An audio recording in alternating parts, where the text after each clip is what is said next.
The producer's purpose is to suggest some possible explanations, but not necessarily the only ones, to the mysteries we will examine. The early morning of July 2nd, 1937. Amelia Earhart and her navigator are bound westward over the lonely mid-Pacific. It is the final leg of a grueling, round-the-world flight. Within several hours, they will disappear.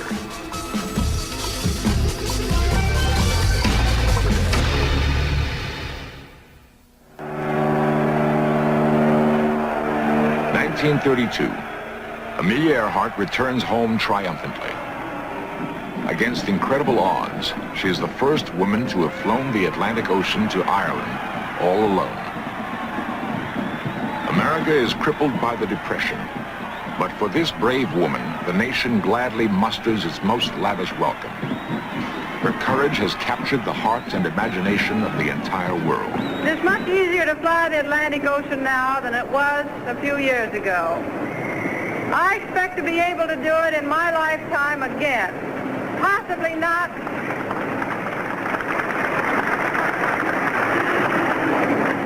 Possibly not as a solo expedition, but in regular transatlantic service, which is inevitable in our lifetime.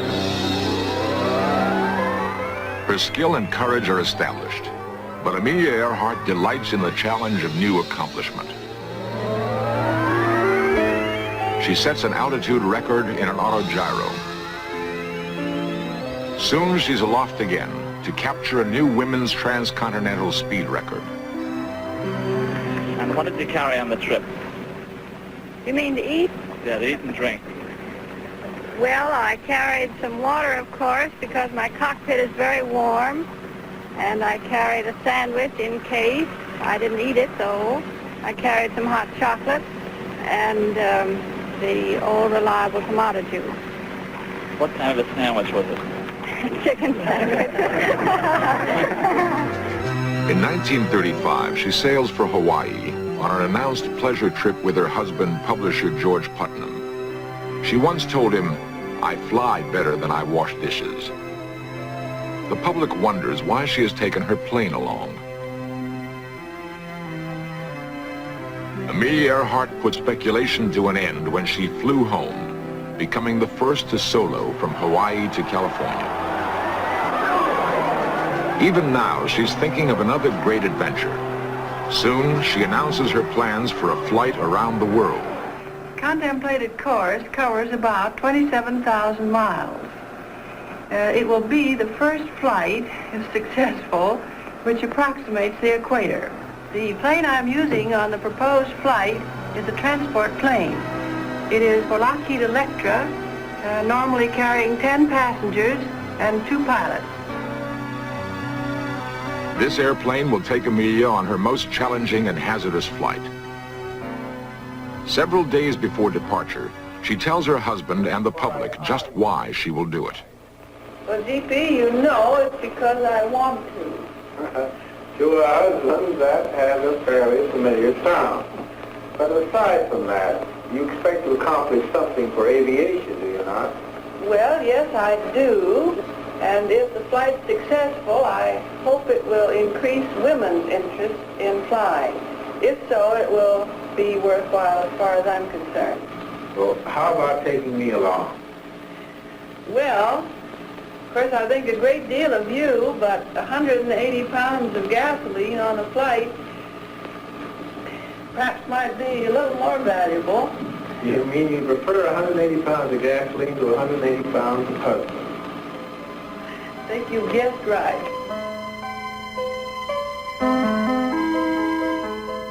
A rainy June morning, 1937. The final preparations are made.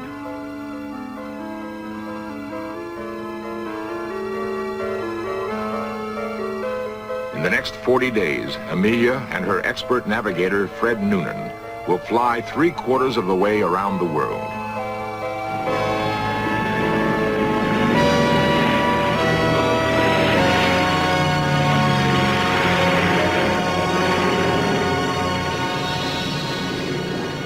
On the final leg of the flight, with little more than 7,000 miles to go, she will vanish over the mid-Pacific without a trace.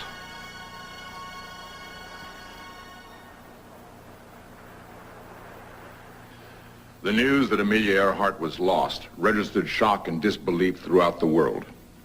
She'd come within days of achieving her goal, and for many it was difficult to accept that so courageous a woman could be gone so suddenly.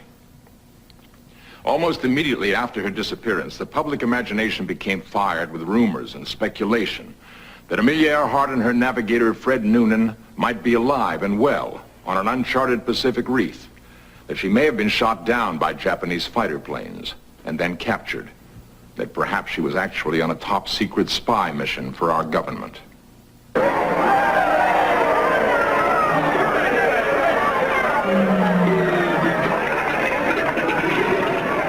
5 years after her disappearance, a Hollywood film starring Rosalind Russell does much to keep rumors about Amelia Earhart alive. Miss Carter, we want you to do a job for us. A big job. So big that I've no hesitation in saying that the safety of our country may very well depend upon a successful outcome. Are you sure you want me?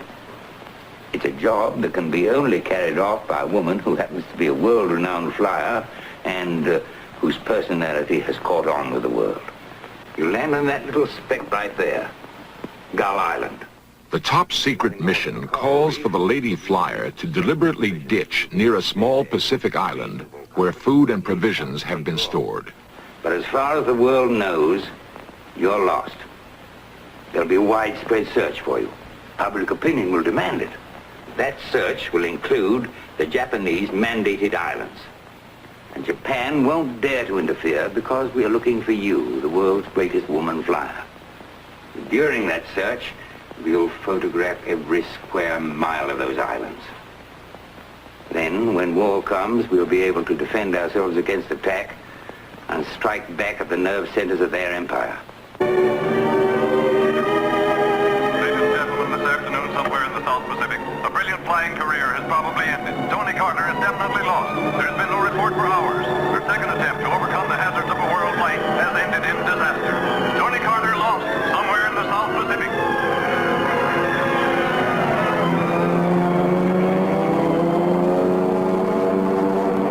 When she learns the Japanese know of the plan, she ditches where no one can find her.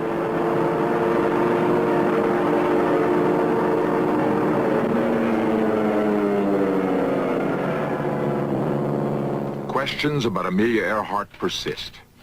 Yet retired Air Force Major Joseph Jervis has devoted nearly 20 years of research to what he believes is the answer. The last flight was really a military flight.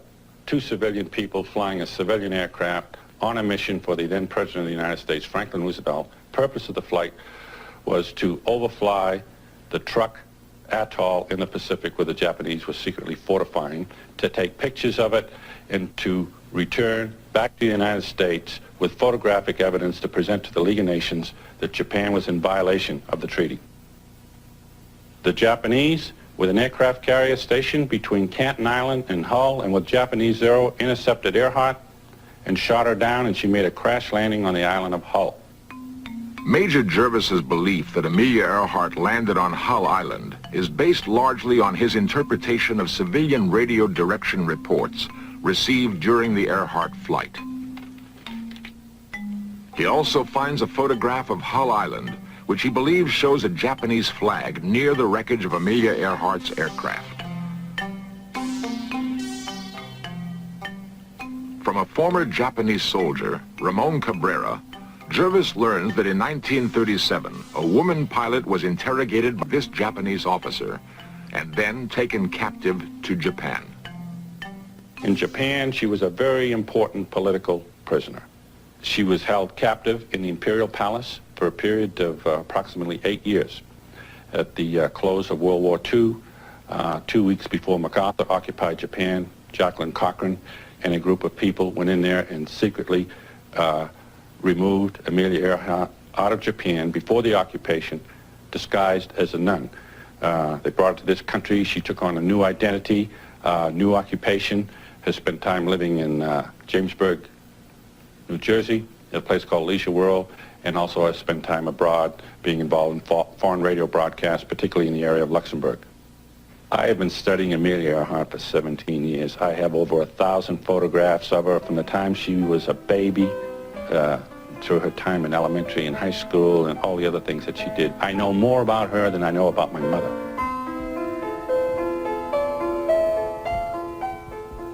Well, Amelia Earhart, I believe, has taken on an identity of the name of Irene Bolam. In 1965, Jervis meets this couple while delivering a lecture. He becomes convinced that this woman's true identity holds the proof to his theory. And I went over and I met this couple and I looked this lady straight in the face and I knew who it was as soon as I looked at her. Amelia Earhart. I would know her anywhere in the world. It's a fantastic story which makes me out to be some kind of a mystery woman. It is utter nonsense. I think she's Amelia Earhart because this entire episode, you know, is shrouded with mystery. I am not a mystery woman. I am not Amelia Earhart. I don't know what the ending to all this, you know, will be, but I would like it to have, you know, a happy ending. Really. I really would. If there was anything bad about it, I don't think I'd want to be associated with it. Really. Because I have that much admiration and respect for her, and I think she's really a lovely person, really. And I like her very much. Jervis is not alone in his search, and others have come up with different answers. The determined search for a solution to the Amelia Earhart mystery has followed many intriguing routes. Two independent investigators now believe that the final answer is very close at hand.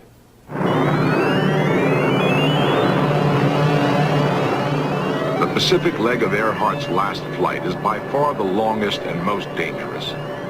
Her first destination is a refueling stop at Howland Island. A tiny 2-square-mile atoll in the mid-Pacific, it juts only 15 feet above the sea. The Coast Guard cutter Itasca stands off Howland to provide Earhart with radio assistance. On the morning of July 2nd, Earhart radios that she is low on fuel in the vicinity of Howland, but cannot find the island. A world record-holding pilot and navigator, Captain Elgin Long has carefully studied a wealth of detailed information about Amelia Earhart's last flight. He has analyzed such things as the fuel consumption of Earhart's plane, the strength of radio signals received by the cutter Itasca, and the effect on the flight of crosswinds, which Earhart did not even know were there. With this data, Captain Long has reconstructed a sophisticated navigational model of Amelia Earhart's final flight. Actually, I think everything went smooth in the flight. All indications are up until they reported over Howland Island at 7:42. At that time, they said, we should be on you, but we cannot see you. In other words, they thought they were at Howland. They didn't know anything was wrong up until then. Now, I can't find the evidence doesn't indicate any single mistake that anyone made that caused them to miss the island, which they obviously did. Rather, it's a series of small errors that compounded themselves, and unfortunately all in the same direction, which caused it all to happen, and indeed they did miss the island. And of course, once they couldn't find the island, they searched for it for over an hour and ran out of fuel, and their fuel was exhausted, and then were forced to ditch the airplane into the sea. In the movie, Flight for Freedom, the end was depicted this way.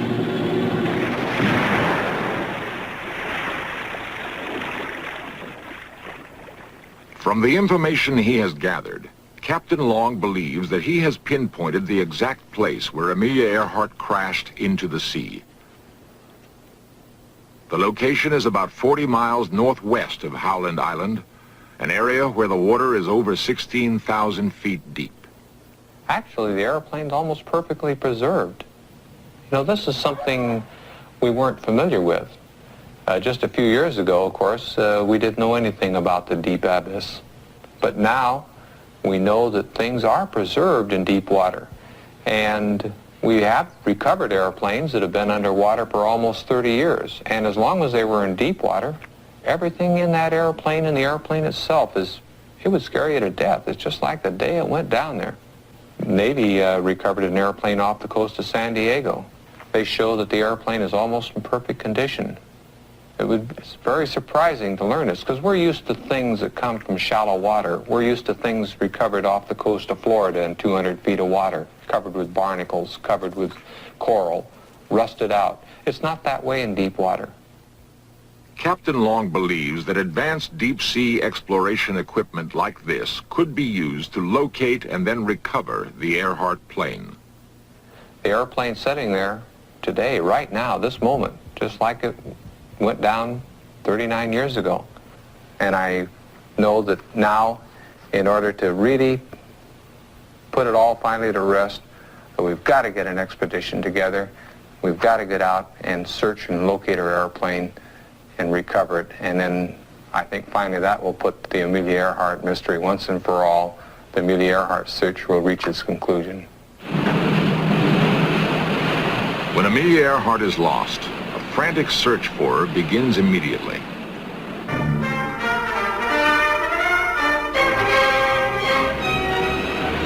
It is the largest naval sea hunt of its kind in history. 63 planes scout the Pacific.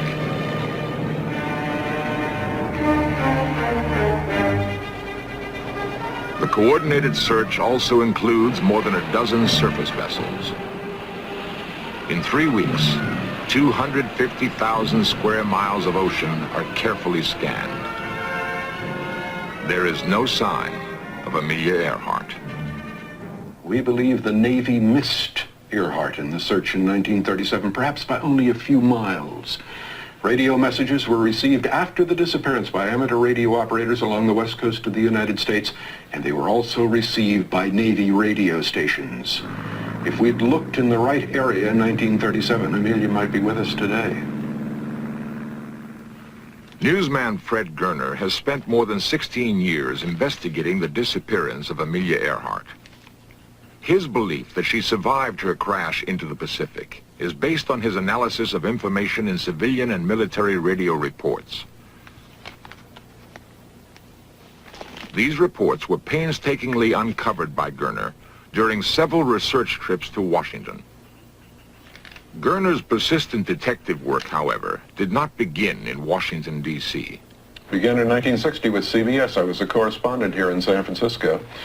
And we received information that there was a possibility that Amelia Earhart might have reached Saipan in the Western Marianas. And I was sent by CBS News to Saipan to find out if there was supporting information. Saipan Island is nearly 1,500 miles northwest of Earhart's destination at Howland Island. Yet Jesus Salas, a Saipanese farmer, recalls an incident in the Garapan prison on Saipan. In 1937, while a prisoner of the occupying Japanese army, Salas sees a white woman in the cell next to him. She is held there for several hours. Prison guards tell Salas that she is a captured American pilot. Salas never sees her again. Jose Pangellan, a grocer on Saipan, remembers seeing a white woman on the second floor of a compound hotel several times. He hears that she is a captured pilot and spy. These native Saipanese, Joaquin Seaman and Ben Salas, tell Gerner of hearing that an American woman was buried in this cemetery sometime in 1937. Gerner excavates several grave sites but finds no proof. The strongest evidence to me is the eyewitness reports on the island of Saipan. To me, it is inconceivable that these people were not telling the truth, and it is inconceivable to me that anyone else answering those descriptions was on that island at that time. Later, Gerner finds Japanese newspaper articles from the time of Earhart's disappearance. One reports that Amelia Earhart was picked up by a Japanese fishing boat. Gerner also learns of secret government documents which he believes can prove the Japanese capture of Amelia Earhart. It is my belief that Amelia landed on a small reef area between Howland Island and Canton in the northern Phoenix Group, was picked up after our search by the Japanese, taken to Saipan. She died in Japanese custody, and the proof of her Japanese custody is contained in records of the Counterintelligence Corps captured from the Japanese at the end of World War II. Those records are today classified in Washington. They are records, supposedly, of Japanese interrogation of Earhart, and I think that a final answer to the mystery is going to be written. Alas, Amelia Earhart is not alive and well and living in New Jersey. I wish that she were. In at least some sense, Amelia Earhart is alive. For in the memory of her courage, her passion, her dedication to an ideal, she still touches many of us. It has been nearly 40 years since Amelia Earhart vanished, and the final answer to her disappearance is still an enigma. There's a vast amount of convincing, yet sometimes contradictory evidence which can support any one of several explanations. But who is right? For at least 3 men, the search for the answer will continue. It will go on until someone proves without the slightest doubt the final fate of this daring and charismatic woman. Before the takeoff on her last flight, Amelia wrote to her husband, "Please know that I am quite aware of the hazards. I want to do it because I want to do it. Women must try to do things as men have tried. When they fail, their failure must be but a challenge to others."